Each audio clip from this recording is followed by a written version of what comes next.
যাদের কথা চিন্তা করে মালদ্বীপে রওনা দিছি, এই দেখেন কি কষ্ট করে খাই, তারা আজকে আমার খোঁজ নেয় না।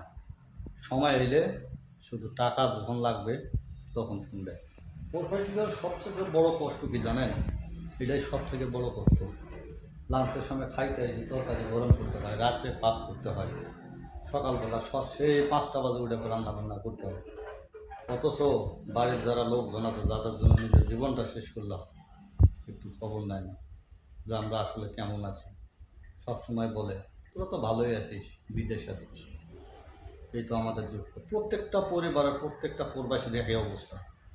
শুধু তারা যখন টাকা লাগবে বাড়িতে তখন কিন্তু আমাদেরকে খবর নেবে, তাছাড়া আর খবর নেবে না। আসলে আমরা ভালো আছি কি না, ঠিক আছি কি না, কোম্পানিতে ঠিকভাবে কাজ করতে পারছি কি না, এটাই প্রবাসীদের সবথেকে বড় দুঃখ।